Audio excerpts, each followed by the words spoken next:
തദ്ദേശ തെരഞ്ഞെടുപ്പിൽ കോൺഗ്രസ് നടത്തിയ ചില സർപ്രൈസ് നീക്കങ്ങൾ ഉണ്ടായിരുന്നു. അതിലൊന്നാണ് തിരുവനന്തപുരം കോർപ്പറേഷനിൽ UDFിന്റെ മേയർ സ്ഥാനാർത്ഥിയായിട്ട് മുൻ MLAയും യുവനേതാവുമായ ശബരിനാഥിനെ രംഗത്തിറക്കിയത്. തൊട്ടു പിന്നാലെ തൃശൂരിലെ സ്ഥാനാർത്ഥി പട്ടിക പ്രഖ്യാപിച്ചപ്പോൾ തൃശൂർ ജില്ലയിലെ അടാട്ടു പഞ്ചായത്തിലെ 15ാം വാർഡിലെ സ്ഥാനാർത്ഥിയായിട്ട് കോൺഗ്രസ് പ്രഖ്യാപിച്ചത് മുൻ MLAയും പ്രമുഖ നേതാവും കൂടിയായ അനിൽ അക്കരെയാണ്. അത്തരത്തിൽ രണ്ട് മുൻ MLAമാരെ സജീവ രാഷ്ട്രീയത്തിൽ തിളങ്ങി നിൽക്കുന്ന രണ്ടുപേരെയാണ് തദ്ദേശ തെരഞ്ഞെടുപ്പിലേക്ക് കോൺഗ്രസ് രംഗത്തിറക്കിയത്. ഇതിനെതിരെ തുടക്കം മുതൽ തന്നെ വലിയ രീതിയിലുള്ള പരിഹാസങ്ങളും അധിക്ഷേപങ്ങളും ഒക്കെയാണ് CPMന്റെ നേതാക്കളും അണികളും പരസ്യമായിട്ടും സോഷ്യൽ മീഡിയ വഴിയുമെല്ലാം നടത്തിപ്പോകുന്നത്. ശബരിനാഥനെ ഒതുക്കി, ശബരിനാഥന് ഭാവിയുണ്ട്, അനിൽ അക്കരയ്ക്ക് ഭാവിയുണ്ട്, അദ്ദേഹം വരുന്ന കാലങ്ങളിലൊക്കെ തന്നെ മന്ത്രിയാകേണ്ടതാണ് എന്നൊക്കെയുള്ള രീതിയിലുള്ള പ്രസ്താവനകളും അഭിപ്രായ പ്രകടനങ്ങളും ഒക്കെയാണ് CPMന്റെ പ്രവർത്തകരെല്ലാം നടത്തുന്നത്.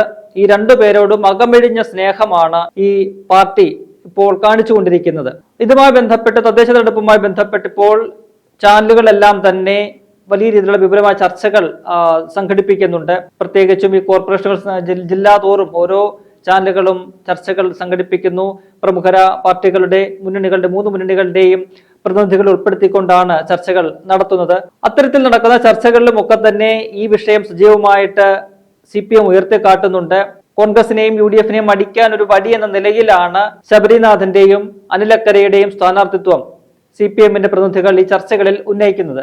കഴിഞ്ഞ ദിവസം തൃശൂരിൽ വെച്ച് നടന്ന ഒരു ചാനലിന്റെ ചർച്ചയിൽ CPMനെ പ്രതിനിധീകരിച്ച് പങ്കെടുത്തത് തൃശൂർ DYFI ജില്ലാ സെക്രട്ടറിയായ റോസൽ രാജാണ്.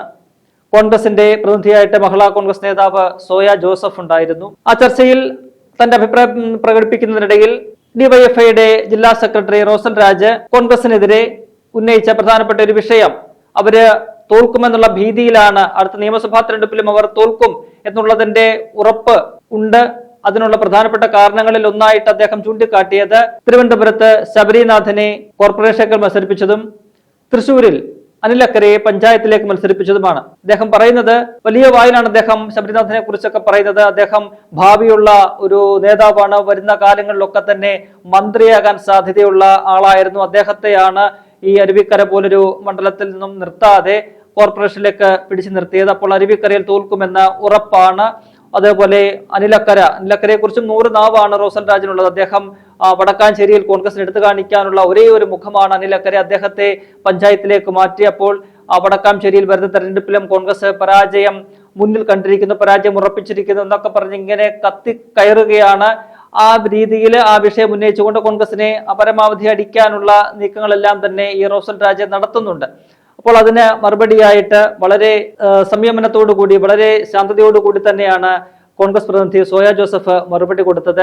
അവര് പറഞ്ഞത്, ഞങ്ങൾക്ക് അഭിമാനമുണ്ട് ശബരിനാഥനെ, ഞങ്ങളുടെ പ്രിയപ്പെട്ട നേതാവിനെ കോർപ്പറേഷനിലേക്ക് മത്സരിപ്പിക്കുന്നതിൽ, അതേപോലെ തന്നെ ഞങ്ങളുടെ പ്രിയപ്പെട്ട പ്രമുഖ നേതാവ് അനിലക്കരയെ പഞ്ചായത്തിലേക്ക് മത്സരിപ്പിക്കുന്നതിൽ ഞങ്ങൾക്ക് അഭിമാനമുണ്ട്. എന്തായാലും ഞങ്ങളുടെ മുൻ MLAമാരൊക്കെ തന്നെ ജയിച്ച് കോർപ്പറേഷനുകളിലേക്ക് പഞ്ചായത്തുകളിലേക്കും ഒക്കെയാണ് പോകുന്നത്. എന്നാൽ നിങ്ങളുടെ ഒരു മുൻ MLAക്ക് എന്താണ് അവസ്ഥ?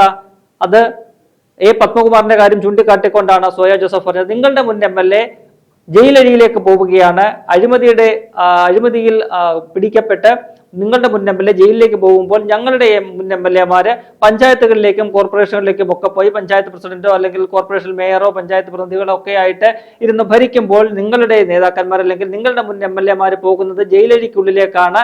അത്തരത്തിൽ അഴിമതിക്കാരായിട്ടുള്ള CPM ഞങ്ങളെ ഒന്നും പഠിപ്പിക്കാൻ വരണ്ട എന്ന കുറിക്കുകൊള്ളുന്ന മറുപടി, ഉരുളക്കുപ്പേരി എന്ന രീതിയിലുള്ള ശക്തമായൊരു മറുപടിയാണ് സോയ ജോസഫ് അവിടെ വെച്ച് കൊടുത്തത്. അതോടുകൂടി ഈ പറയുന്ന സഖാവ് വായടച്ച് അല്ലെങ്കിൽ മറുപടി ഇല്ലാണ്ട് നിൽക്കുന്ന ഒരു കാഴ്ചയാണ് നമുക്ക് കാണാൻ കഴിഞ്ഞത്. എന്തായാലും ഇതിപ്പോൾ സോഷ്യൽ മീഡിയയിലൊക്കെ തന്നെ വലിയ രീതിയിൽ ആ ഒരു റീല് തരംഗമായിട്ടുണ്ട്. സോയ ജോസഫ് ഇപ്പോൾ കോൺഗ്രസിന്റെ ഒരു സ്റ്റാർ ആയിട്ട് മാറിയിരിക്കുകയാണ്. നമുക്കറിയാം സോയ ജോസഫ് വളരെ വൈബ്രന്റ് ആയിട്ടുള്ള, നല്ല ചടുലമായി സംസാരിക്കുന്ന, ചാനൽ ചർച്ചകളിലും ഒക്കെ തന്നെ മികച്ച രീതിയിൽ പാർട്ടിയുടെയും മുന്നണിയും ഒക്കെ വാദം അവതരിപ്പിക്കുന്ന, എതിരാളികളെ നിഷ്പ്രഭമാക്കി സംസാരിക്കുന്ന ഒരു വനിതാ നേതാവാണ് സോയ ജോസഫ്.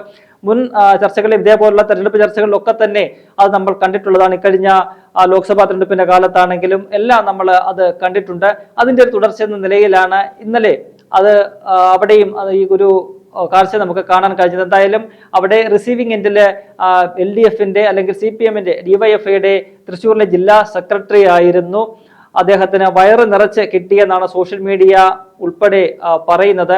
എന്തായാലും ഈ പറയുന്ന ശബരിനാഥിനെയും അനിലക്കരയെയും രംഗത്തിറക്കിയതിനെ അധിക്ഷേപിക്കുന്ന അല്ലെങ്കിൽ അവർക്ക് ഭാവി ഉണ്ടായിരുന്നു, അത് ഇല്ലാതാക്കിയെന്ന് ഈ പറയുന്ന DYFIയുടെ തൃശ്ശൂർ ജില്ലാ സെക്രട്ടറി മനസ്സിലാക്കേണ്ട ഒരു കാര്യം, CPMന്റെ തന്നെ ഒരു മുൻ MLA ഇത്തവണ പഞ്ചായത്ത് തെരഞ്ഞെടുപ്പിൽ മത്സരിക്കുന്നുണ്ട് എന്നതാണ്.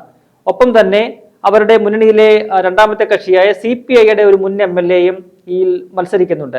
CPMന്റെ ആറന്മുളയിലെ മുൻ MLA KC രാജഗോപാലാണ് പത്തനംതിട്ടയിലെ ഒരു പഞ്ചായത്തിലെ വാർഡിലേക്ക് മത്സരിക്കുന്നത്. ഒപ്പം തന്നെ കൊല്ലത്ത് ജില്ലാ പഞ്ചായത്തിലേക്കാണ് CPIയുടെ മുൻ MLA ആയ R ലതാദേവി, അതായത് നിലവിലെ CPIയുടെ മന്ത്രിയായിട്ടുള്ള GR അനിലിന്റെ ഭാര്യയാണ് R ലതാദേവി. അവര് പാർട്ടി പ്രവർത്തകയാണ്, മുൻ MLA ആയിരുന്നു ചടയമംഗലത്തു നിന്നുള്ള. അവര് ജില്ലാ പഞ്ചായത്തിലേക്ക് ചടയമംഗലം ഡിവിഷനിൽ നിന്ന് മത്സരിക്കുകയാണ്. അപ്പോൾ അത്തരത്തിലുള്ള സ്വന്തം മുന്നണിയിലെയും സ്വന്തം പാർട്ടിയിലെയും മുൻ MLAമാരൊക്കെ തന്നെ സമാനമായ രീതിയിൽ ഇതേ തെരഞ്ഞെടുപ്പിൽ മത്സരിക്കുന്നത് മറച്ചു വെച്ചുകൊണ്ടാണ്, അല്ലെങ്കിൽ അത് അറിയാഞ്ഞിട്ടാണോ എന്നറിയില്ല. ഈ കുട്ടിന് സഖാവ് വലിയ രീതിയിൽ ഇത്തരത്തിലുള്ള ഗീർവാണങ്ങളൊക്കെ അടിച്ചുവിടുന്നത് ഇത് ആദ്യത്തെ സംഭവമൊന്നുമല്ല. മുൻകാലങ്ങളിൽ CPMന്റെ മുൻ MPമാർ ഉൾപ്പെടെയുള്ളവര് തദ്ദേശ തെരഞ്ഞെടുപ്പിലേക്ക് പിന്നീട് മത്സരിക്കുന്ന കാഴ്ച നമ്മൾ പാലക്കാട് ഒക്കെ തന്നെ കണ്ടിട്ടുള്ളതാണ്. അപ്പോൾ എന്തായാലും ഈ പറയുന്ന കാര്യങ്ങളൊക്കെ തന്നെ മനസ്സിലാക്കാതെയാണ് ഈ റോസൽ രാജ ഈ ചർച്ചയിൽ വന്ന് സോയ ജോസഫിന് മുന്നിലേക്ക് വീണത്. എന്തായാലും വയറ് നിറച്ച് ഈ കുട്ടി സഖാവിന് സോയ ജോസഫ് കൊടുത്തു വിട്ടിട്ടുണ്ട്. ശബരിനാഥനും അനിലക്കരയും ഒക്കെ തന്നെ തങ്ങളുടെ പ്രിയപ്പെട്ട നേതാക്കളാണ്, അവരെ മത്സരിപ്പിക്കുന്നതിൽ തങ്ങൾക്ക് അഭിമാനമേ ഉള്ളൂ എന്ന് സോയ ജോസഫ് പറഞ്ഞു. നേരത്തെ പറയുന്നത് പോലെ ശബരിനാഥനും സമാനമായ രീതിയിൽ ഇതുമായി ബന്ധപ്പെട്ടുള്ള വിവാദങ്ങൾ വന്നപ്പോൾ അദ്ദേഹം തന്നെ നിലപാട് പ്രഖ്യാപിച്ചതാണ്.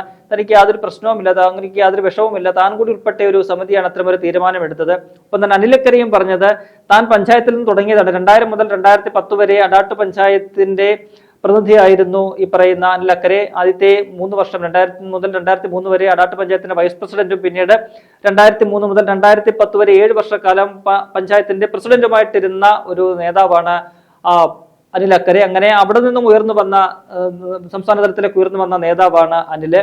അദ്ദേഹം പറയുന്നത് അഭിമാനത്തോടു കൂടിയാണ് ഈ പഞ്ചായത്തിലേക്ക് പോകുന്നത്. കാരണം അദ്ദേഹം പഞ്ചായത്ത് പ്രസിഡന്റായിരിക്കുകയാണ് അടാട്ട് പഞ്ചായത്തിന് ദേശീയ തലത്തിൽ ഉൾപ്പെടെ സംസ്ഥാന തലത്തിലെയും ഒക്കെ തന്നെ മികച്ച പഞ്ചായത്തിനുള്ള പുരസ്കാരങ്ങളെല്ലാം നേടാൻ സാധിച്ചത്. അത്തരത്തിൽ മികച്ച പ്രവർത്തനം നടത്തി വന്നിട്ടുള്ള നേതാവാണ്. സമാനമായ രീതിയിൽ ശബരിനാഥനും കോർപ്പറേഷനിലൊക്കെ തന്നെ തിളങ്ങാൻ സാധിക്കും. എന്തായാലും ആ ചാനൽ ചർച്ച കഴിയുമ്പോൾ നമ്മുടെ സോയ ജോസഫ് ഒരു സോഷ്യൽ മീഡിയയിൽ ഉൾപ്പെടെ ഒരു സ്റ്റാറായിട്ട് മാറിയിരിക്കുന്ന കാഴ്ചയാണ് കാണാൻ കഴിയുന്നത്.